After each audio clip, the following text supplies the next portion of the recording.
ठीक है। तो हमें इस बात का अंदाजा है, ठीक है, कि हमारे पास रूरल एरियाज ज्यादा है, तो रूरल एरियाज में एग्रीकल्चरल सेक्टर ज्यादा से ज्यादा है, सारे ज्यादातर लेबर फोर्स जो है वो फार्मिंग की तरफ जो है वो डाइवर्टेड है। तो हमें चाहिए हम अपने एग्रीकल्चरल सेक्टर्स को ना सिर्फ कि बहुत ज्यादा डेवलप करें, बल्कि वहां पर जो है हम एग्रीकल्चरल सेक्टर से रिलेटेड जो भी एजुकेशन है अपने लेबर फोर्सेस को जो है वो प्रोवाइड करें, ताकि वो बहुत एफिशिएंटली और विदाउट एनी वेस्टेज जो है अपने प्रोडक्ट्स और रॉ मटेरियल्स को यूज कर सके। ठीक है। Industrial development is the another one object of economic development. As you know that only agricultural sector is not enough for the development in any economy. ठीक है। तो हमें पता है कि भाई इंडस्ट्रियल जो सेक्टर है उनको भी डेवलप होने की बहुत ज्यादा जरूरत है, क्योंकि आपको पता है कि आज का दौर जो है वो टेक्नोलॉजिकल एरा है। ठीक है। And we have to follow the technology which is going on in this global world. ठीक है। तो हमें क्योंकि हमें अपना पेस जो है वो डेवलप कंट्रीज के साथ कदम से कदम मिलाकर चलना है। So that's why we have need to set up various types of industries. Industrial development is necessary in our country as well. तो बेटा ये भी एक अनदर सोर्स है एम्प्लॉयमेंट लेवल को इंक्रीज करने का। आपकी इकोनॉमी में जो है वो प्रोडक्ट जो कि आप बाहर से इंपोर्ट करते हो, अगर आपकी कंट्री में वो सेटअप होंगी वो इंडस्ट्रीज, तो आपको बाहर से इंपोर्ट करने की जरूरत नहीं पड़ेगी, ना ही कि आपको टैरिफ और इस तरह के डिफरेंट जो है टैक्सेस को बेयर करना पड़ेगा। ठीक है। और इस तरह से अल्टीमेटली आपकी जो करेंसी होगी वो आउट ऑफ कंट्री नहीं जाएगी, बल्कि आप जो है अपने कंट्री में ही रहकर अपने ही पैसों को अपनी कंजम्पशन के लिए यूज कर पाओगे। ठीक है।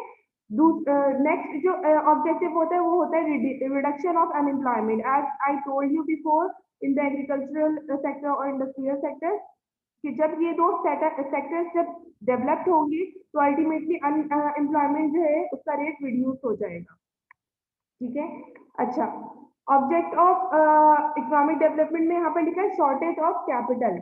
यहाँ पर शॉर्टेज ऑफ कैपिटल से मुराद यहाँ पर ये है कि हमारा ये मकसद होना चाहिए कि हम कम से कम कैपिटल इन्वेस्टमेंट में बहुत अच्छे से अच्छा प्रोडक्टिविटी दिखा सकें।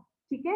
और जाहिर सी बात है कि हम इसके लिए जो है वो स्मॉल मीडियम इंटरप्राइजेस की तरफ जो है वो हमें डाइवर्ट होना चाहिए। ठीक है। ताकि हम जो है अगर हमारे पास पैसे नहीं दिए हैं तो हम ये ना सोचे कि हमें एक बहुत बड़ी ऑर्गेनाइजेशन ही जो है वो सेटअप करनी है, बल्कि हम जो है वो अपने होम हाउसेस से भी जो है स्टार्ट कर सकते हैं अपने बिजनेस को, if we have the skill. ठीक है।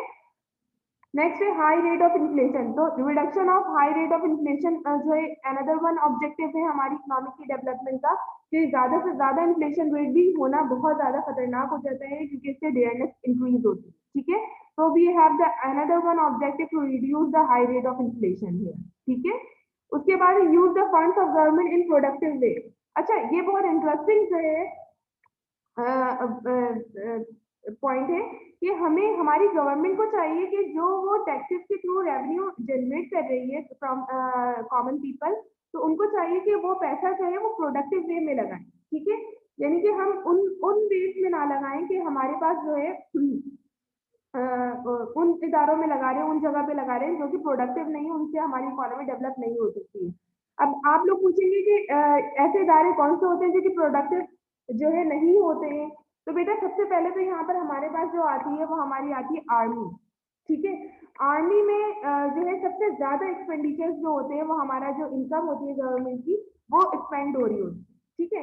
तो नो डाउट कि आर्मी हमारी बहुत स्ट्रांग है, बहुत जो है वो जिसे कहा जाए स्किलफुल है। हम उसकी वजह से हम दूसरे कंट्रीज हमारी कंट्री पे अटैक करने से डरते हैं, नो डाउट।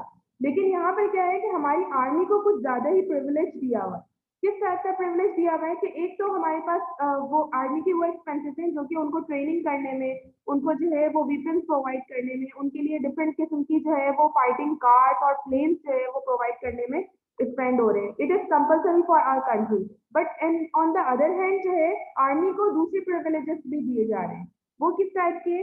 वो इस टाइप के होते हैं बेटा कि आप देखते होंगे कि भाई आर्मी में किसी की जॉब हो गई, उसके बाद जो है उसको घर मिल गया। ठीक है। और उसके तमाम चीजें, नो डाउट कि उनकी जो सैलरी होती है वो इतनी ज्यादा नहीं होती, लेकिन उनको बाकी दुनिया की तमाम फैसिलिटीज दे दी जाती हैं। ठीक है। उनको कहीं आउट ऑफ कंट्री आना जाना है, उनकी फैमिली को आना जाना है तो कर सकते हैं। उनको बहुत ज्यादा लेविश लाइफ दी जाती है कंपैरेटिवली अनदर वन सिटीजन। ठीक है।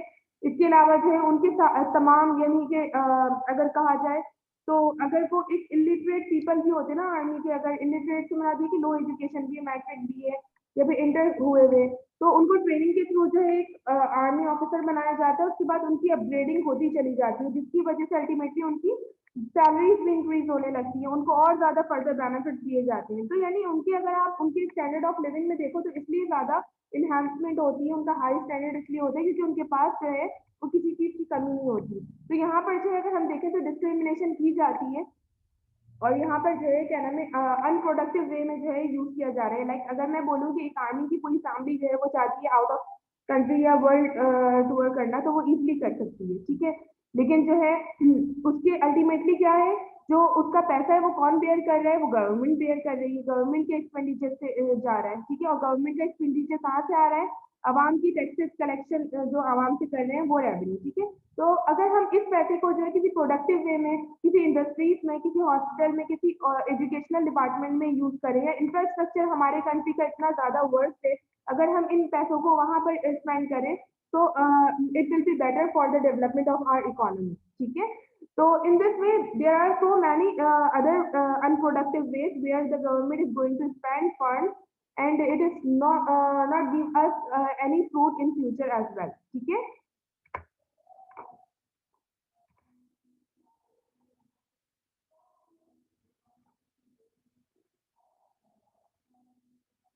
Okay. Now we have done with the objectives of economic development. Is there any question कि भाई इकोनॉमिक डेवलपमेंट को डेवलप करने का किसी भी कंट्री के लिए हो या पाकिस्तान के लिए हो, क्या ऑब्जेक्टिव होना चाहिए?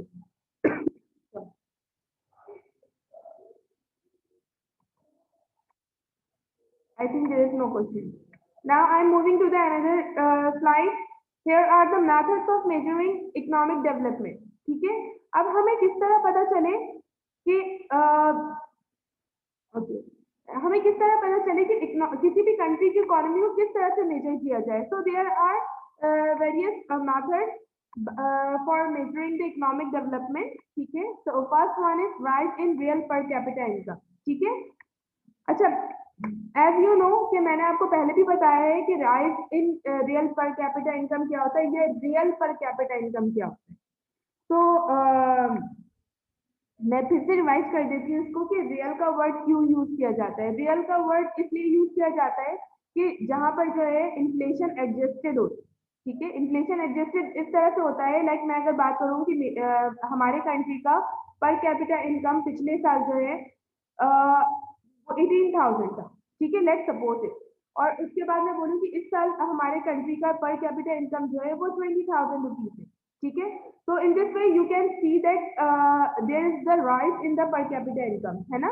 बट अगर मैं इसके साथ ये चीज बता दूं कि हमारे कंट्री में पिछले साल जब 18,000 रुपये पर कैपिटा इनकम होता था, तो उस वक्त जो है इन्फ्लेशन रेट जो था वो 5% था, ठीक है। और इस साल जब 20,000 पर कैपिटा इनकम है, तो इस साल जो है इन्फ्लेशन रेट वो 5 के बजाय 20% इंक्रीज हुआ है, ठीक है। तो इसका मतलब क्या हुआ कि जो लोग पिछले साल 18,000 रुपए में जो चीजें खरीद सकते थे, वो इस साल उस 20,000 रुपए में भी वो चीजें नहीं खरीद सकते, क्योंकि इन्फ्लेशन तो बहुत ज्यादा हाई हो गई है, ठीक है। तो यहाँ पर क्या हुआ, रियल पर कैपिटा इनकम वो इनकम होती है जो कि परचेजिंग पावर को आपकी जो है शो कर रही होती है कि 18,000 रुपए ठीक है पिछले साल से और इस साल 20,000 हुए हैं। देखने को तो नॉमिनल वे में तो ये लग रहा है कि पर कैपिटा इनकम इंक्रीज हुई है, लेकिन इन्फ्लेशन उसके साथ साथ जो है वो भी इंक्रीज हुआ है, जिसकी वजह से आपकी परचेजिंग पावर फिर से डाउन हो गई है, ठीक है। तो there is the compulsory that there must be the rise in real per capita income. Real per capita income increase होनी चाहिए, just per capita income increase नहीं होनी चाहिए। In like for example कि 18,000 अगर पिछले साल की पर कैपिटा इनकम इस साल 20,000 पर कैपिटा इनकम है, तो इन्फ्लेशन रेट सेम हो दोनों का, 5% पहले भी था, इस साल भी 5% हो। और अगर इस साल जो है 20% हुआ है, तो उसके अकॉर्डिंग हमारी पर कैपिटा इनकम जो है वो 25,000 या 30,000 रुपये होनी चाहिए, तो जाके वो एडजस्ट हो सकता है। Are you getting this point? जी ओके,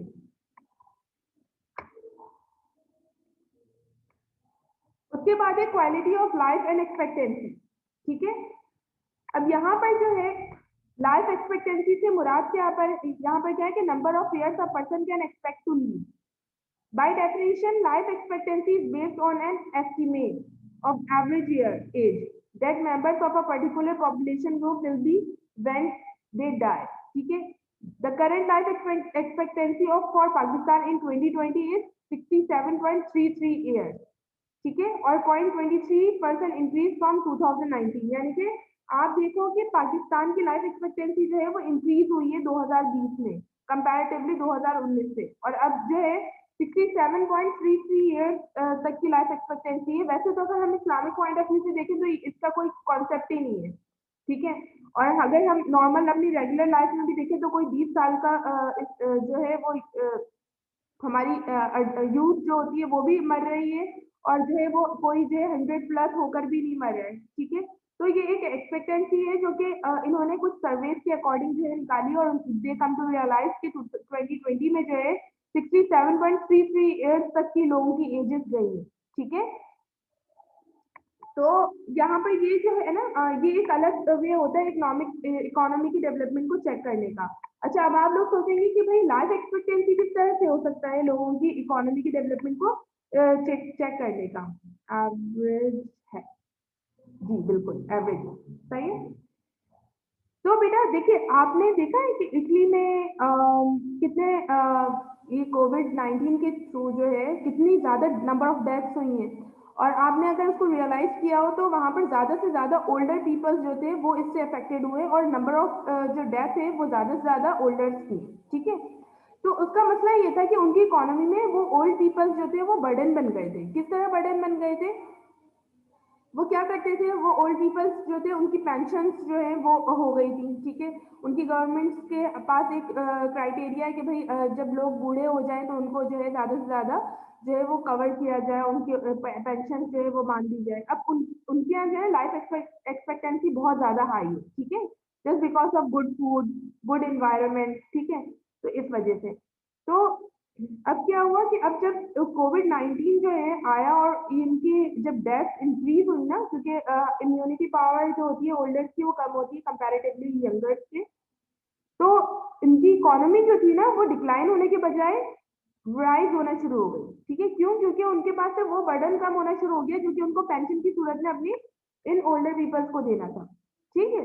तो in this way we can measure the quality of life and expectancy, कि जितनी अच्छी लाइफ एक्सपेक्टेंसी होगी उतना ज्यादा इकोनॉमी के लिए वर्थ होगा. ठीक है?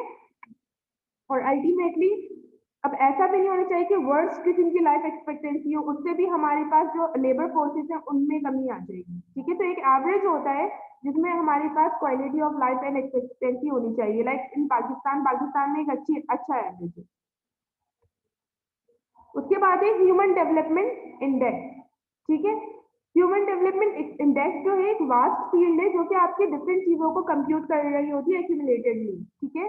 यानी इसमें लाइफ एक्सपेक्टेंसी भी होती है, लिटरेसी रेट भी होता है, यानी एजुकेशन, पर कैपिटा इनकम भी होती है. ठीक है? तो ये तीनों चीजें जो है हम ह्यूमन डेवलपमेंट इंडेक्स के अंदर मेजर कर रहे होते हैं, और उसके बाद जो है हम यहाँ पर हम रियलाइज करते हैं कि पाकिस्तान जो है ह्यूमन डेवलपमेंट इंडेक्स जो है 2018 में 0.560 था, which put the country in the medium human development category, positioning it as 152 out of 189 countries and territories.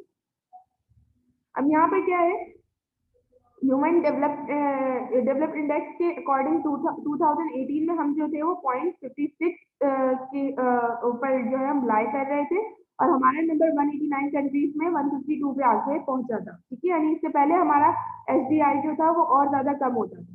ठीक है? और there is the need to become much closer to the starting number of country. ठीक है? Now there are another way, real gross national product. ठीक है? Real gross national product से भी हम रियलाइज कर सकते हैं कि हमारी इकोनॉमी में जो है वो डेवलपमेंट हो रही है या फिर अंडर डेवलप जा रही है. ठीक है? And you can easily get it कि हमारे पास जो है ग्रॉस नेशनल प्रोडक्ट जो है हमारे पास वो जितनी ज्यादा हाई होंगे हमारी इकोनॉमी के लिए वो उतना ज्यादा फेवरेबल होगा. ठीक है? पॉवर्टी इंडेक्स जो है आपकी पॉवर्टी को जो है वो चेक कर रहा होता है कि the national poverty ratio which was 31.3% in June 2018 would sharply jump to the 40% by June 2020। ठीक है, क्यों? पॉवर्टी जो थी वो 40% पे जंप कर गई अचानक से। क्यों कर गई? क्योंकि आपको पता है कोविड-19 जब हमारे कंट्री में आया और उसके बाद जो है लोगों की अनएम्प्लॉयमेंट रेट इंक्रीज हो गए। तो in this way our country is facing high poverty rate. ठीक है, तो पॉवर्टी इंडेक्स में भी जो है वो 31.3% से डायरेक्टली 40% जून तक में जंप हुआ था और अब तो और ज्यादा हो गया होगा। ठीक है, क्योंकि हमें पता है कि हमने कोविड-19 पे जो है वो कंट्रोल नहीं कर पाए और peoples are losing their job frequently. ठीक है, ऑलरेडी हमारी कंट्री में जो है वो एम्प्लॉयमेंट का जो है वो बहुत ज्यादा क्राइसिस थे और इसके बाद हमारे साथ ये हुआ है। ओके, और उसके बाद फिर हमारे साथ ये कोविड-19 की वजह से एक जो है हमें हमारे जो यंगस्टर्स हैं उनको और ज़्यादा जो है वो अपॉर्चुनिटीज़ उनकी कम हो गई है फॉर गेटिंग द जॉब। तो और कुछ आप लोगों में से भी और हम में से भी कुछ लोग ऐसे हैं जो कि आप लोगों ने रियलाइज़ किया होगा कि आपके वर्किंग आवर्स बढ़ गए थे और आप लोगों की सैलरी छुटी थी स्टिल, है ना?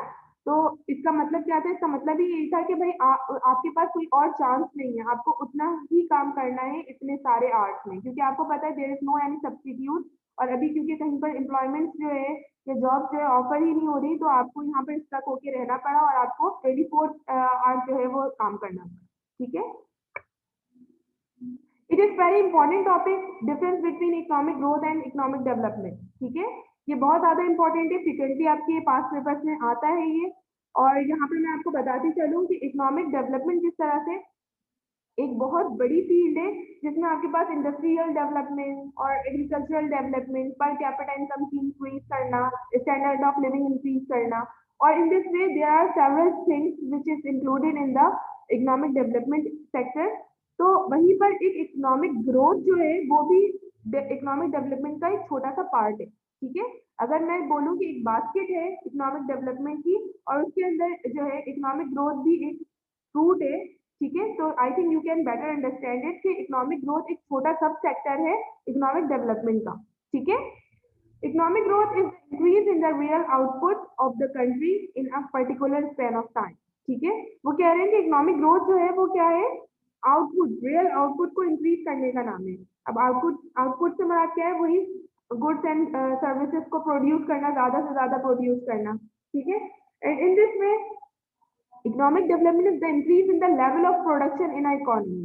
ठीक है, along with enrichment of living standard and advancement of technology। अब आप देख रहे होंगे कि इकोनॉमिक ग्रोथ का एक फोकस है, वो क्या है कि आपको अपना रियल आउटपुट इंक्रीज करना है, यानी गुड्स एंड सर्विसेज को प्रोड्यूस करना है। ठीक है, और रियल आउटपुट से मुराद क्या हो गया कि आपको जो पिछले साल आपने जितना प्रोड्यूस किया था उससे ज्यादा प्रोड्यूस करना है। ठीक है, जबकि इकोनॉमिक डेवलपमेंट क्या कहती है? आपको अपना लेवल ऑफ प्रोडक्शन इंक्रीज करना है। लेवल ऑफ प्रोडक्शन से मुराद क्या है यहाँ पर? कि आपको जो है इतना ज्यादा प्रोडक्शन करनी है कि आप ना सिर्फ अपनी पॉपुलेशन को जो है वो फुलफिल कर सको, बल्कि आप इसके थ्रू जो है एक्सपोर्ट को इन्हांस कर सको। ठीक है, अपनी लिविंग स्टैंडर्ड को इंक्रीज कर सको और एडवांसमेंट ऑफ टेक्नोलॉजी इंक्रीज कर सको। ठीक है, एडवांसमेंट ऑफ टेक्नोलॉजी लेकर आओ अपनी कंट्री में। ठीक है, तो ये चीज जो है इस चीज को आपको प्रमोट करती है कि भाई आप इकोनॉमिक डेवलपमेंट में क्या करोगे बेटा?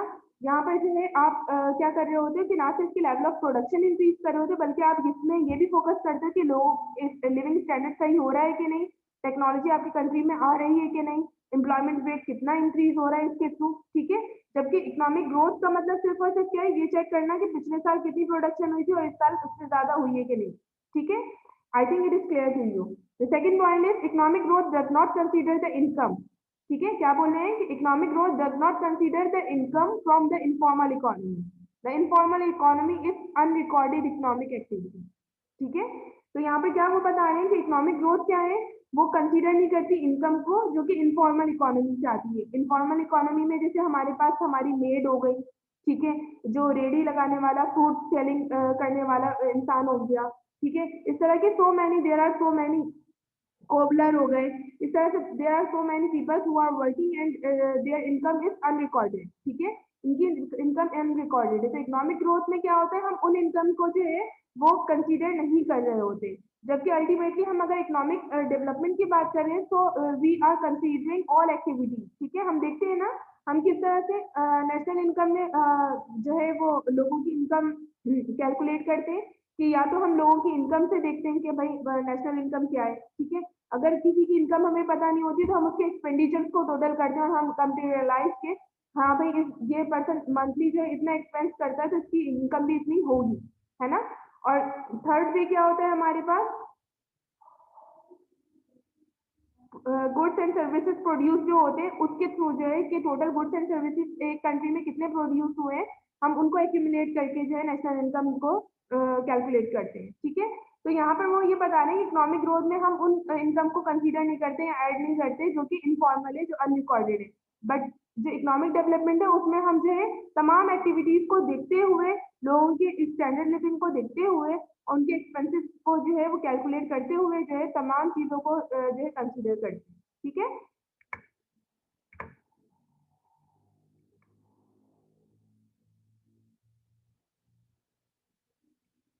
ओके, देन है economic growth does not reflect the depletion of natural resources, ठीक है। Depletion of resources such as pollution, congestion and disease, ठीक है।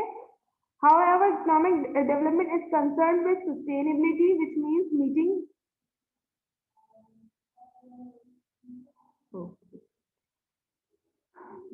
meeting the needs of the present without compromising, ठीक है। अब वो यहाँ पे क्या बोल रहे हैं, जरा ये वाली जो हमारे पास पॉइंट है ये बनी आप एक्सप्लेन करोगे मुझे।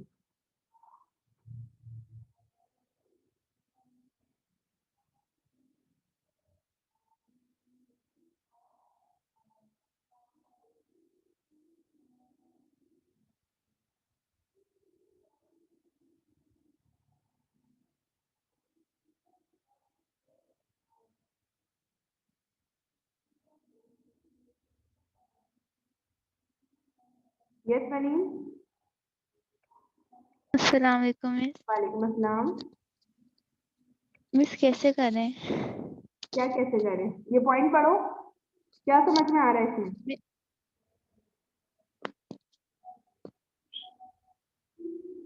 डिप्लेशन की मीनिंग क्या है मिस? डिप्लेट होना, नेचुरल रिसोर्सेज खराब हो जाना।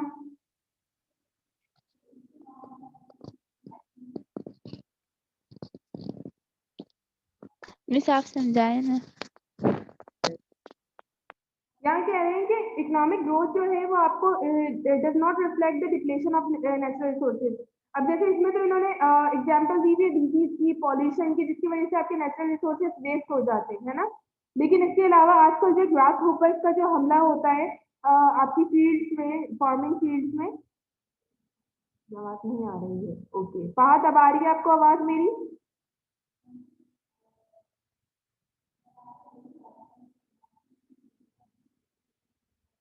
फहद, ओके। इकोनॉमिक ग्रोथ में वो कह रहे हैं कि वो कभी भी जो है इस चीज को कंसीडर नहीं करते कि नेचुरल रिसोर्स डिप्लेट हो रहे हैं, ठीक है। डिप्लेशन से हमारा यहाँ पर पॉल्यूशन, कंजेशन, डिजीज की बात हो रही है, ठीक है। इसके अलावा हमारे कंट्री में अगर हम देखें तो बहुत ज्यादा हमारे पास अभी रिसेंटली यही हुआ था ना, ग्रास होपर्स ने क्या अटैक कर दिया था फार्मिंग फील्ड में, जो टिड्डी दिल ये कहला रहे थे, है ना।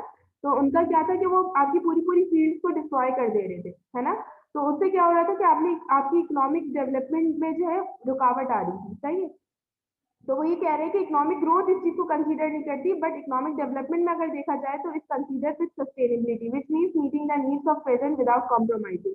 ये फिर उसके बाद क्या हुआ कि जब आपको लगा कि नहीं भाई टोमेटोस या फिर पोटैटोस, इस तरह की डिफरेंट जो हमारे पास फ्रूट्स और वेजिटेबल्स हैं, तो ये सब जब डिस्ट्रॉय हो गए तो हमने क्या किया, फिर हमने इसके लिए कॉम्प्रोमाइज नहीं किया, लोगों ने कॉम्प्रोमाइज नहीं किया, बल्कि हमने क्या किया, उसको इम्पोर्ट करवाया, ठीक है, ताकि हम अपने प्रेजेंट पॉपुलेशन की रिक्वायरमेंट को जो है वो मीट कर सकें, ठीक है। Next is economic growth is a subset of economic development, as I told you कि economic development is a vast field like a basket, and economic growth is like a fruit in it, ठीक है। कि economic growth एक छोटी सी field है, लेकिन economic development जो है वो एक वास्ट फील्ड है।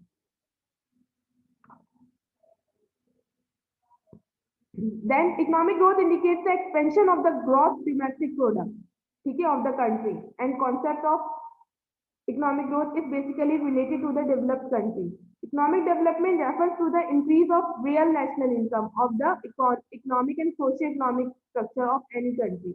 अब आप यहाँ पर देखो, यहीं से इस कंपैरिजन से आपको पता चल जाएगा कि इकोनॉमिक ग्रोथ जो है आपके यहाँ increase of goods and services की बात कर रही है कि आप ज्यादा से ज्यादा गुड्स और सर्विसेज प्रोड्यूस करो, ग्रॉस डोमेस्टिक प्रोडक्ट को इंक्रीज करो, एक्सपेंड करो, ठीक है। जबकि आपके पास इकोनॉमिक डेवलपमेंट जो है वो रियल नेशनल इनकम की बात कर रही है, जिसमें अल्टीमेटली आपकी ग्रॉस डोमेस्टिक प्रोडक्ट भी इंक्रीज हो रहे हैं, आपकी एम्प्लॉयमेंट लेवल भी इंक्रीज हो रही है, आपके रियल पर कैपिटा इनकम भी इंक्रीज हो रहे हैं, आपकी जो है पॉवर्टी रिड्यूस हो रही है। In this way whole economy जो है उसके डिफरेंट सेक्टर्स जो है वो डेवलप्ड हो रहे हैं, ठीक है। तो इकोनॉमिक डेवलपमेंट में आपको डिफरेंट क्राइटेरियाज को डेवलप करने की बात की गई है, और जबकि इकोनॉमिक ग्रोथ में जो है आपके पास पर्टिकुलर सिर्फ और सिर्फ प्रोडक्शन की बात की गई है कि आप प्रोडक्शन को इंक्रीज करें, ठीक है।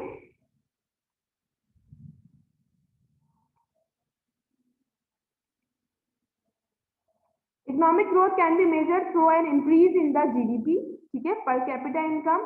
However, economic development can be measured through improvement in the life expectancy, infant mortality rate, literacy rate, poverty rate, as I told you. Now, there are some characteristics of developing economy. Developing economy क्या होती है, Anas? Can you explain me?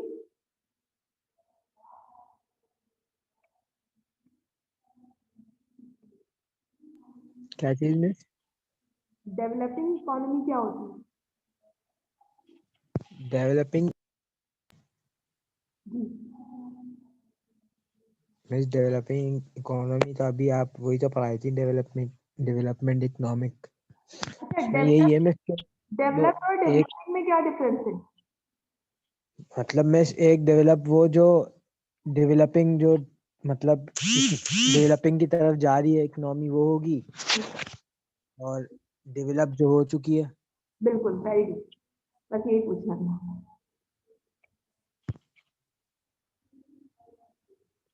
Okay, very good. अच्छा, यहाँ पर क्या है, बिल्कुल सही आंसर दिया कि डेवलपिंग इकोनॉमी की हमने बात करी। अभी तक जितनी मैंने बात की वो डेवलप्ड इकोनॉमी की थी, कि वो इकोनॉमी जो ऑलरेडी डेवलप्ड होती है उनके क्या ऑब्जेक्टिव्स होते हैं, ठीक है, उनके क्या मेथड्स होते हैं मेजरमेंट के। अब मैं बात कर रही हूँ डेवलपिंग इकोनॉमी की, तो हमें कैसे पता चलेगा कि ये कंट्री जो है वो डेवलपिंग कंट्री है और वो कंट्री जो है वो डेवलप्ड कंट्री, ठीक है। तो there are some characteristics of developing economy. First is low per capita real income, ठीक है, कि पर कैपिटा रियल इनकम जो है उस कंट्री की लो होती है, यानी कि पिछले साल अगर 18,000 रुपए थी पर कैपिटा इनकम और इस साल अगर 20,000 हो भी गई, लेकिन इन्फ्लेशन रेट इस साल इतना ज्यादा है कि वो लो हो रही है रियल पर कैपिटा इनकम के अकॉर्डिंग। इसके अलावा हाई पॉपुलेशन ग्रोथ रेट उस कंट्री में होगा, ठीक है, हाई रेट ऑफ अनएम्प्लॉयमेंट जब होगा, सही, और डिपेंडेंस ऑन प्राइमरी सेक्टर्स होंगे, ठीक है, यानी कि सिर्फ और सिर्फ क्या कि आपने प्रोड्यूस कर दिए रॉ मटेरियल इस टाइप की चीजें, लेकिन आप इसके लिए इंडस्ट्री सेटअप नहीं कर रहे हैं, ठीक है। Dependent on export of primary commodity, ठीक है, और सिर्फ आप वही प्राइमरी कमोडिटी रॉ मटेरियल या फूड वेजिटेबल्स को ग्रो किया आपने और उसी को एक्सपोर्ट कर दिया, खाली इस पे डिपेंडेंट है, आपने कोई इंडस्ट्रियलाइजेशन या टेक्नोलॉजी को यूज नहीं किया, ठीक है। So that type of features which are